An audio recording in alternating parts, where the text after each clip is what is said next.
আসসালামু আলাইকুম। কেমন আছেন সবাই? আশা করি সবাই ভালো আছেন। আলহামদুলিল্লাহ, আল্লাহর অশেষ রহমতে আমরাও সবাই ভালো আছি। তো আমার ভিডিওটি কে কোথা থেকে দেখছেন কমেন্ট করে জানাবেন। আজকে নতুন আরেকটা দিন শুরু করলাম। এখন বাজে দুপুর 2টা। তো মাহিয়া স্কুল থেকে আসছে একটু আগে। তো ওরা খাওয়া দাওয়া শেষ করছে, ভাবছিলাম ভাত খাবে কিন্তু ভাত খায় নাই। আমি ভাত বসাইছি, আবার এগুলা কালকের ভাত ছিল। তো আগে জানলে তাহলে আর ভাত বসাইতাম না, অনেক ভাত বেশি হয়ে গেছে। তো যাই হোক, এটা খেয়ে ফেলবো, এটা রাত্রে খাবো। আর কালকের পরের দিন যেহেতু আল্লাহর রহমতে রোজা, সো 2 দিনের জন্য রান্না করে রাখবো, আজকে রাত্রের জন্য এবং কালকের জন্য। তাহলে আমার পরশু দিন মানে কালকে আমি একটু ঘরটার একদম নিট অ্যান্ড ক্লিন পরিষ্কার করতে পারবো, যাতে আমার একটু চাপটা কম পড়ে। তো যাই হোক, এখানে নিছি গরুর গিলা, তারপরে কলিজা, এগুলা নিছি। এগুলাকে ছোট ছোট করে কাটে, এটা আমি লবণ দিয়ে সিদ্ধ করে পানি ফেলাই নিছি। তো এখন এটাকে ছোট ছোট করে কাইটা একটু ঝাল করে বেশি পেঁয়াজ দিয়ে রান্না করব। আর কালকের তরকারি আছে, ডিম সিদ্ধ দিছি, ডাল রান্না করছি। সিম্পল খাবার দাবার। এই যে দেখেন, মালিহারে সকালবেলা নিছিলাম, মালিহা খায় না, এখন এটাকে ফালাই দিতে হবে। এখানে রাখি, পরে ফালাই দিব। এখানে পেঁয়াজটা সব কাইটা রাখছি। তো এখন রান্নাটা শেষ করব। এই তো কাজ আছে আজকে। রান্না শেষ করার পরে একটু বাইরে যাব। আমার রোজার মধ্যে একটু ভাজাপুরি করার জন্য একটা ছোট ফ্রাই প্যান বা একটু টাইপের কড়াই দরকার। তো ওটা দেখি যদি পারি আজকে বিকালে যাব, যা নিয়ে আসবো। তো রান্না বান্নাটা শেষ করি। আমার পুরো ভিডিওটি দেখতে হলে সাথেই থাকুন। আশা করি ভালো লাগবে, আর ভালো লাগলে অবশ্যই একটা লাইক দিতে ভুলবেন না।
এই তো আমার রান্না বান্না অনেকটা হয়ে গেছে।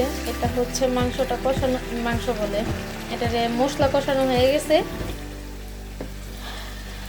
গিলা কলিজা দিয়ে দিব, আলু দিয়ে রান্না করব। এখানে ডাল রান্না তো দেখছেন, কালকের তরকারি আছে, এটা ভাজি, আর এটা ডিম ভুনা। এটা তো আপনাদের সাথে রেসিপি শেয়ার করলাম। কে কে আমার মতো বলেন তো গরম ভাত দিয়ে ডিম ভুনা দিয়ে ভাত খেতে পছন্দ করেন? আশা করি জানাবেন। আমার তো খুবই পছন্দ গরম ভাত দিয়ে আর ডিম ভুনাটা, উফ সেই স্বাদ। ডিম ভুনাটা মজা হয়েছে। এটার মশলাটাও কষানো হয়ে গেছে।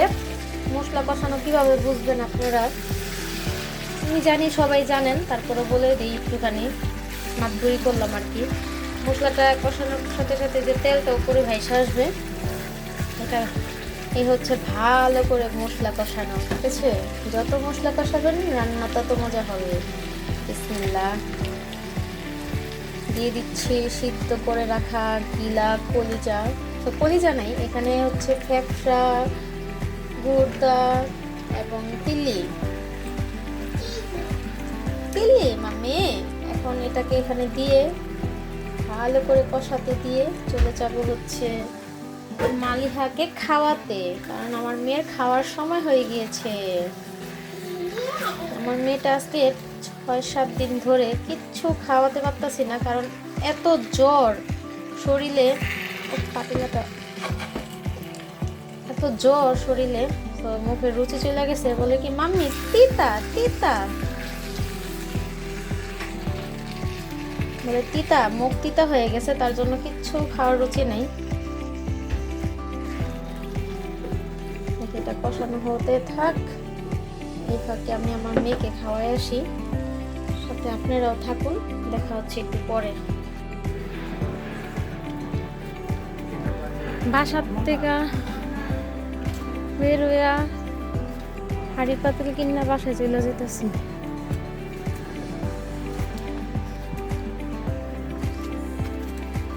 মাহিম মাহিয়া লম্বা ছুটি 4 দিন বন্ধ পাইছে মাহিম, আবার শুক্র শনি রবি সোম প্রচুর বন্ধ পাইছে।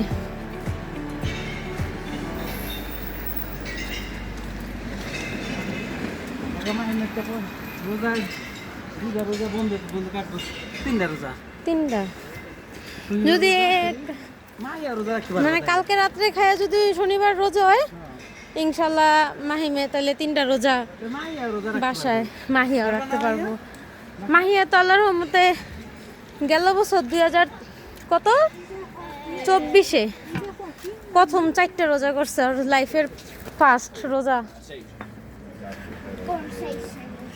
আর এই বছর আল্লাহ যদি সুস্থ সবল ভালো রাখে তাহলে ইনশাল্লাহ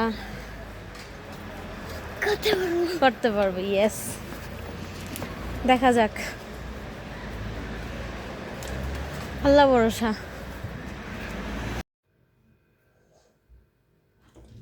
বাহিরে গেছিলাম, বাইরের থেকে এই কড়াইটা নিয়ে আসছি রোজার মধ্যে, মানে ভাজা পোড়া করার জন্য। এটা একটু ডিপ কড়াই, যাতে ডুবা তেলে আমি ভাজতে পারি। তো আসার পরে ঘুমাইছিলাম, মালিহাও ঘুমাইছিল, এখন উঠছে, এখন ওর একটা ডিম সিদ্ধ দিব, আর বাকি 2টা মাহিম মাহিয়াকে দিব। তো আজকে আর কোনো বিকালের পর আর কোনো করা হয় নাই। তো সবাই ভালো থাকবেন, সুস্থ থাকবেন, আজকে এই পর্যন্তই। আল্লাহ হাফেজ।